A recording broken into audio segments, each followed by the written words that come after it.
Good evening, everyone. Welcome to episode 6 of the Recce Report at our new and improved time at 8 o'clock on the second Monday of the month. I'm your co-host Russ, former British Army warrant officer. And I'm the other host, Cliff, a former British Army corporal who's got absolutely zero experience with IT, hence the reason I'm panicking. Yes, we've had some IT difficulties tonight, and when I say we, I mean clearly Cliff. So before we launch into tonight's show, I'd like to just highlight to everyone that today is World Mental Health Day, the theme of which this year is mental well-being. So please look after yourself, everyone. If you do need to reach out for help, you can reach the Samaritans on 116123. That's the Samaritans on 116123. Or there's a really nifty text counselling service that's really, really good. The text was shout to 85258. That's shout to 85258. And be someone under the line to help you. So yeah, look after yourself, folks, please. Yeah, that's vitally important, and that's a huge public service you've done there, Russ. Because sometimes making that first step, reaching out, is the hardest bit. Having been through that myself. Right, so another month has gone past for us. And it has, mate. I don't know where the time goes. It's October now. I've no idea how that happened. It can't be 2022.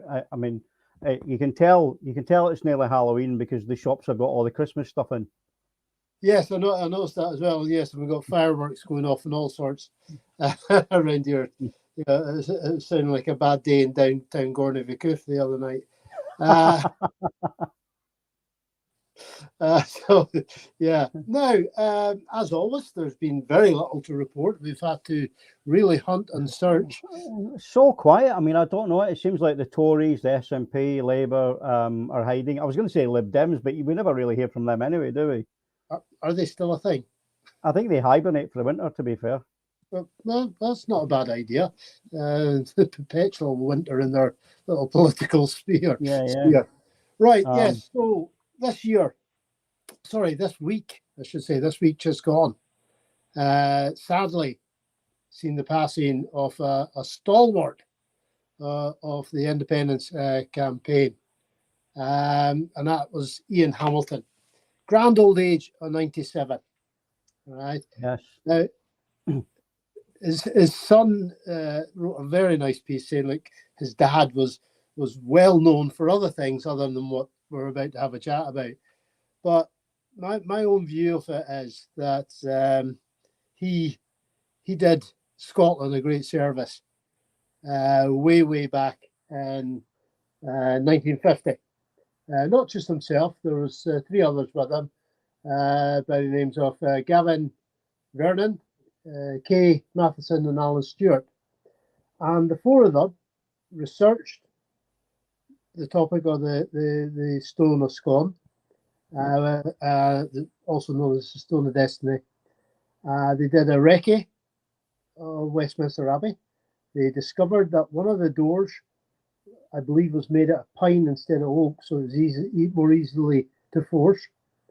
And then the cads, they broke in on Christmas Eve, 1950, went up to the altar where the stone was kept, lifted it, and then through the night repatriated it to Scotland. Although the press at the time, and forevermore, keep saying they stole it. It wasn't stolen by them, it was repatriated by them. It was stolen by Edward Longshanks way back in 1296, I think it was. He's the one that stole it. Ian Hamilton and his merry men and girls were just returning it to where it should be, i.e. Scotland. Yeah. Back to the rightful owners. Absolutely. And he did so at a time when there was only about 1% of the population that supported independence. 0.7% in the SNP stood out at that time. There you go.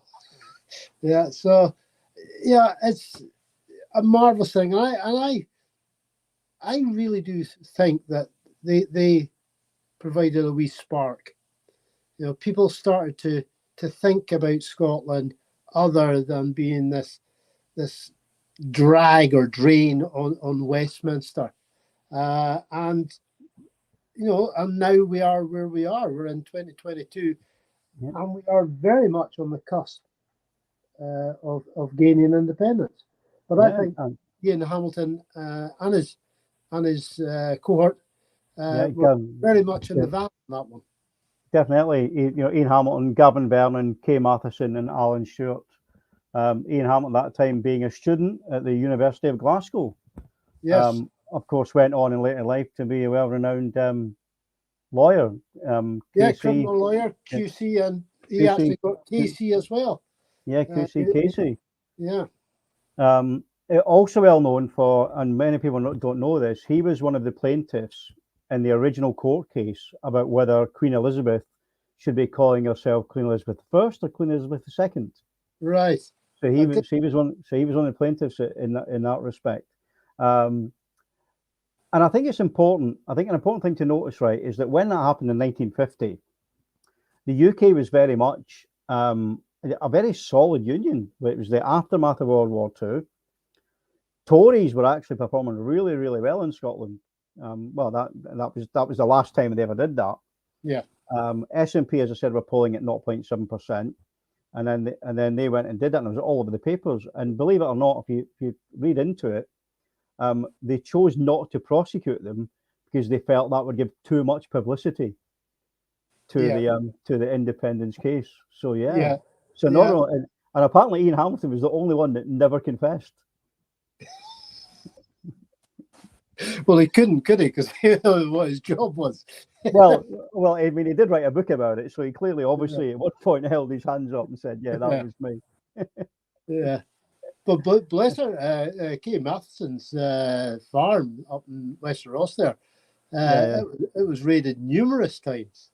Yeah, but I mean, the stone was eventually returned to authorities at Broth in April 1951, and it was done so with all due solemn ceremony. So I mean, it was treated with respect, and the respect that it absolutely deserves. But yeah, so that was one of the sad events this week. We've also had the party conference. You're laughing at your own jokes. You've not even told them yet. Come on, man. I'm not.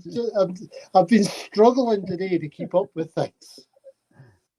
Yeah. The Tory party conference. Well, there's been a few the SNP party conference on now at the moment. Yeah. And you're right. And the Tory party conference for the start of it has just been all about how much can we demonize the poor, isn't it? Yes. It's been absolutely anger-inducing. I've run out of adjectives to describe Braverman. I thought Prabhat Patel was bad, but heck, I was wrong on that. Yeah. It's the race to the bottom, and the thing I'm laughing about now is obviously the SNP conference at the same time, and the First Minister, well, not acting in a capacity as First Minister, obviously acting as a leader of the SNP, claimed that she detested the Tories and everything they stood for. And what that's resulted in is lots of pearl clutching by people like Douglas Ross and your man Kerr about the language that's being used. And I'm reminded of that sketch, the Mitchell and Webb sketch with dressed in Nazi uniforms asking if they are the baddies. Yes. And we've got to the stage where calling fascists is resulting in being condemned for using language like fascists instead of pointing at the fascists and saying, yes, you're absolutely right. Yeah. It's theatre. It's absolute theatre. That's what it is. They're sitting there thinking to themselves, why are people not supporting us? Nicola Sturgeon has used this language and she was quizzed about it again outside the conference hall. She was quizzed about it, and they actually asked her, did she regret her choice of words? No. Yeah. It was brilliant. I was saying Tory social media put a poster out, and she says, "I detest Tories," and it's a picture of Nicola Sturgeon, and people are going, "That's just an awesome picture."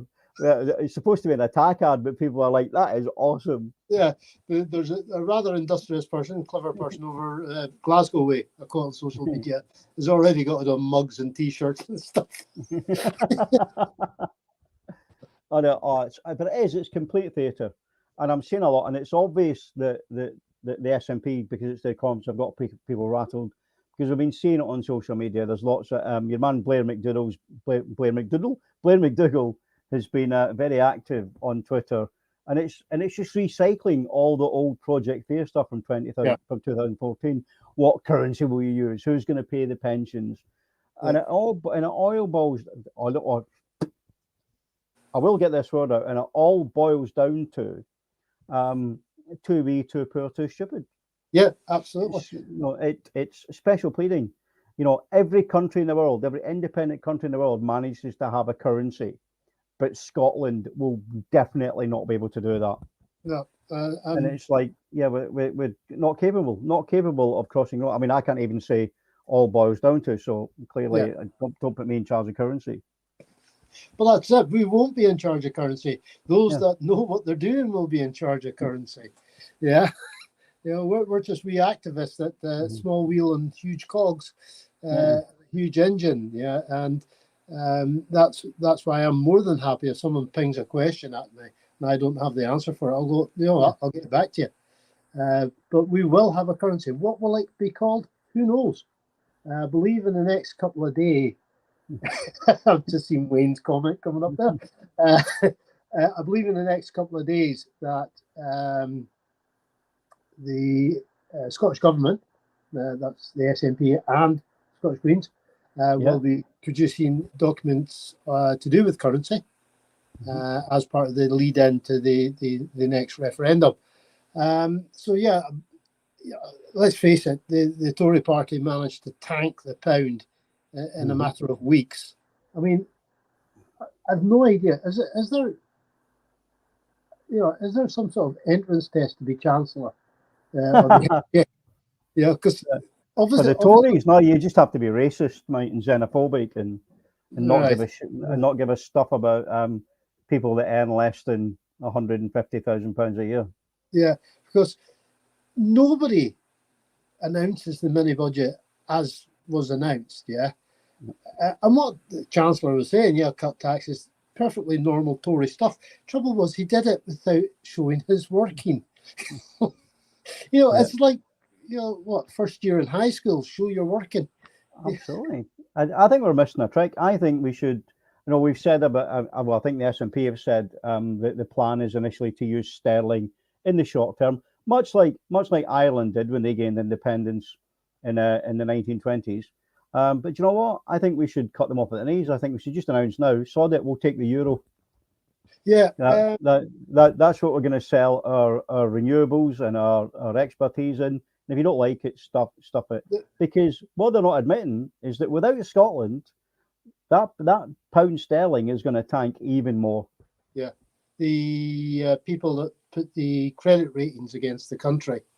I mean, we all individually have credit ratings. Countries have them as well, and I believe 2 of them now have downgraded the credit rating for UK PLC. It's now at AA-, which for a country of the stature of UK is absolutely disastrous. But they've brought it upon themselves. This was completely unnecessary. Yeah, this was Liz Truss and her little group selling their souls to the City of London to get the backing to become the next dream team number 10. And I'm using the term dream team as a nightmare. And this is what they tried to push through the other day. And then, of course, we had Douglas Ross. Yeah. And if there was a guy that picks the wrong side every time, he's consistent. Yeah. Anytime he says, I'm backing this, I'm looking to the other side of the field.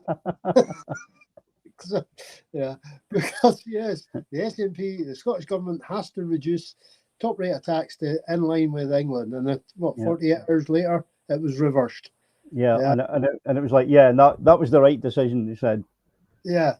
it was the right. I completely agree, but you completely agreed with the opposite side of the fence 2 days ago. And that's straight from the books. That's straight from the pages of 1984. Yeah, absolutely. What I've also noticed, and I know that it's the Tory and SNP conference, is that the Labour media spin has been getting on as well. Because I've noticed a few people now, a lot of the tame journals are starting to push federalism again, home rule, a third option, and you're like, how many times do you have to try that? It's still I mean, I don't know how many people follow sort of American cartoons, but it's still Charlie Brown thing with Lucy holding the football, and this time she's definitely going to let him kick it. Yeah. And every time he runs up, and at the last minute she pulls the ball away and he lands on his ass. Yeah. That's the Labour Party and this federalism, home rule, Devo plus Devo match thing that they keep promising. It will never happen. First of all, Keir Starmer is filling the void that the Tory party used to occupy. That's how right wing he is. Yeah, the Tory party have sailed off to fascist land. Keir Starmer's got his party well in where the Tories used to be. No, he has already turned round. He is happy enough with Brexit. Never mind it's tanking the exports, and he will not engage in a second independence referendum. For someone that has got very little support in Scotland, I've no idea what opinion polls he's looking at to say that they are now increasing their support base back in Scotland. Yeah. And again, I'm seeing the thing again. It's about us pesky jocks are being selfish because we won't vote Labour, so we're going to leave our poor English neighbours at the mercy of the Tories. And it's a tired argument. Again, it's theatre. As we know, Scotland hasn't voted Tories for 70 years. Yeah, and we're still getting Tory governments. Scotland gets, let's face it, what Middle England votes for. Yes, absolutely. Yeah, they've never they've had what 315 years to get this sorted out, and they haven't done so since the Act of Union or the Scottish and English parliaments. Since the Union, the United Kingdom of Great Britain and Northern Ireland came into effect in 1922. Yeah, so they've had 100 years to get things sorted out, and they have failed to do so because they don't need to. Westminster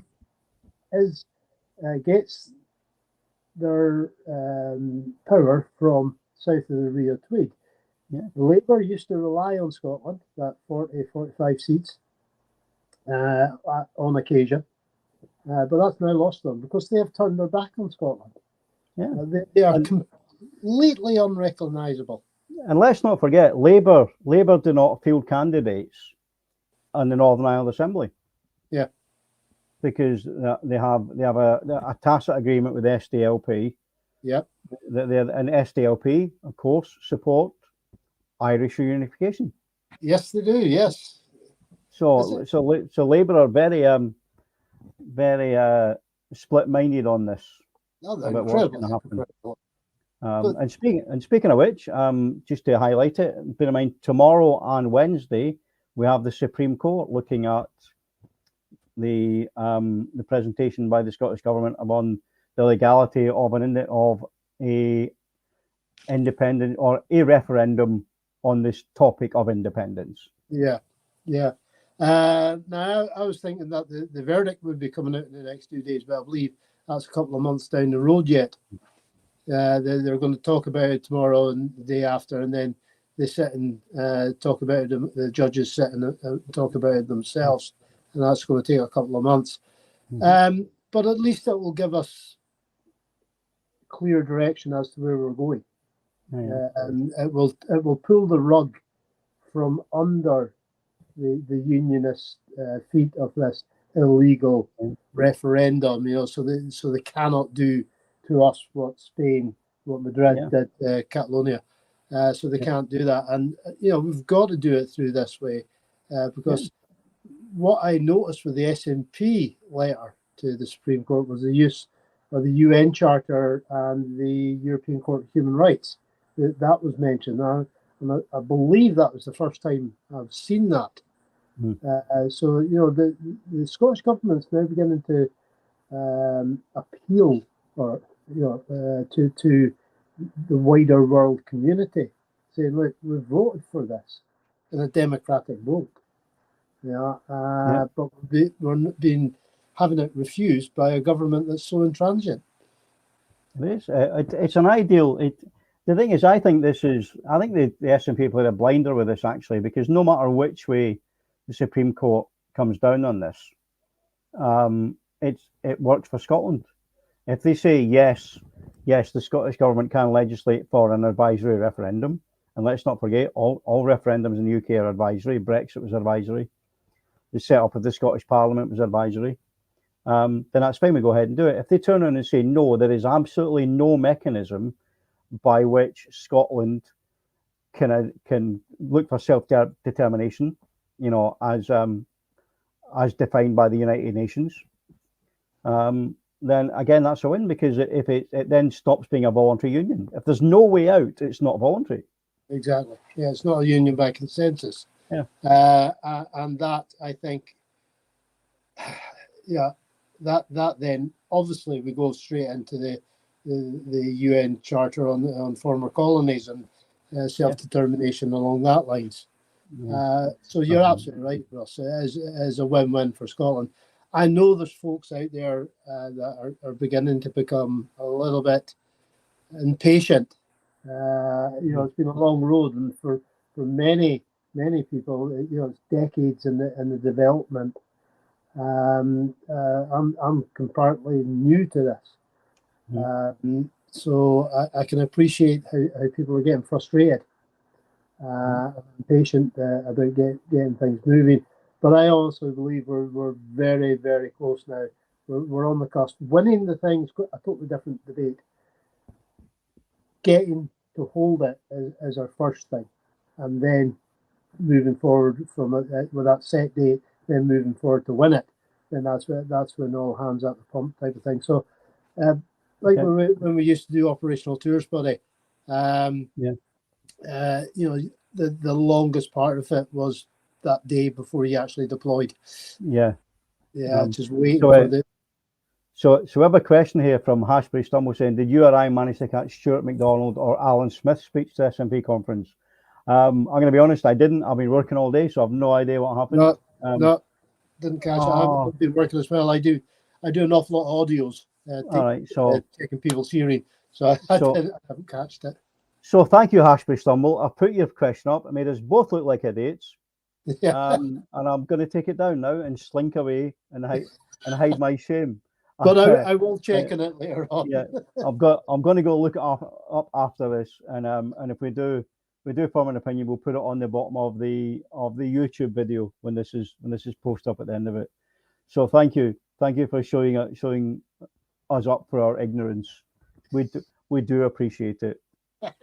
We don't hide the fact that we're morons, but we don't like to broadcast it overly much. So the conferences, I think, have been a complete disaster for the union.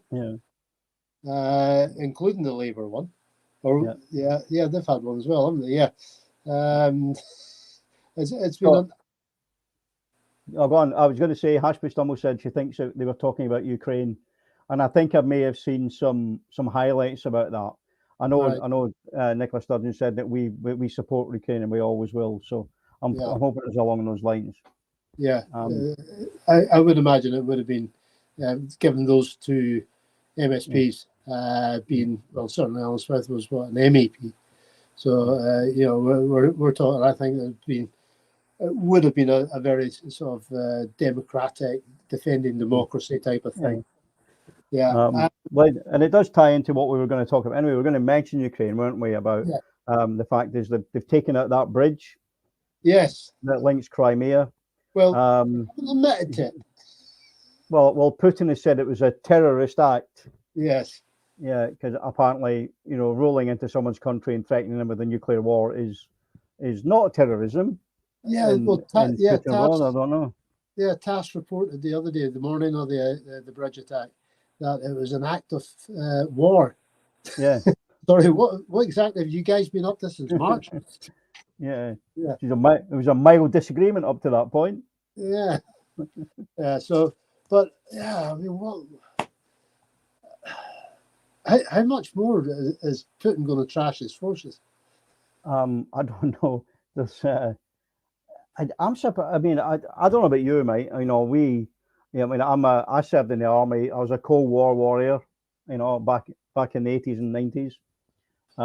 We all thought Russia was the Soviet Union was this unstoppable superpower, and it was only kind of after the end of the Cold War we realised that it was that theatre we were talking about. Yeah. But even since then, I thought they'd be. I didn't realise quite how bad they were. Yeah. Honestly, they're outdated. It's all for show. It's all for driving. It's all for driving through Red Square. It's not actually for conducting, mobilized operations in an urban environment, is it? Yeah, very much so. I mean, on one of my podcasts I do on a Sunday, when they first went in, when Russia first went in, I was giving Ukraine about 3 weeks, and that'd be it. Boy, did I get that wrong. Because again, you're expecting a steamroller of former Soviet Russian tactics to go in, but they've just come a cropper, and it shows, I think, the level of corruption that is within Russia. Because obviously money's been allocated for training, money's been allocated for weapons, money's been allocated for kit. And it's just not happened. I mean, all the kit they had in mothballs, and they were very, this is one of the big shouting points for the old Soviet army. Well, where do you think the Russian oligarchs came from? Yeah. Literally, as soon as that wall came down, they started just basically hoarding everything they could get and flogging it off. Yeah. You can't buy a football team with a bag of potatoes, can you? No, there've been an awful lot of T-72s involved in that sale. Exactly, mate. It's been quite scary. But it's interesting to see it go on. I mean, there's been very different opinions, certainly from various people about what's going on in Ukraine. Some people are blaming NATO expansion. Some people are blaming, Russian expansionism, because they've been trying to push out into Crimea and places like that. But I don't think anyone, certainly even those of us that served in uniform, that served in Europe, anyone thought that we would still be talking about this months after the initial invasion. Yeah, and we're just about to head into the bad weather. Yeah. And if the morale of the Russian forces are as low as what has been reported from the MOD, then the last thing they need to be is stuck in a trench in the winter. Yeah. Because that'll only put their morale one way, and that's further down. So I think Putin has miscalled this. There's two people walking about this week who are notorious for making miscalls. Vladimir Putin's one of them, and Douglas Ross is the other one. Yeah, but at least Vladimir Putin sticks to his point.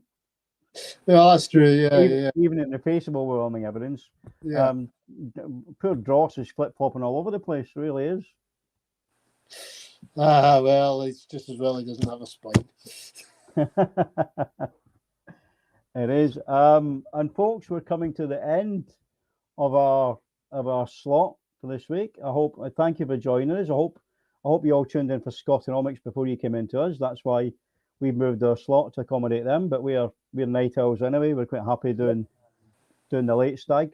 But thank you so much for joining us again this week. Please tune in again on the second Monday of next month at 8 p.m. in May, and the handsome one Cliff will be here once again, talking nonsense about the events of the day. Yes, and I'll try hopefully to get the IT kit up running, my IT stuff working. Folks, Thanks for tuning in. It's always an honour getting mic time to highlight that veterans do support independence. So yeah, guys, cheers. Thank you, folks. Take care.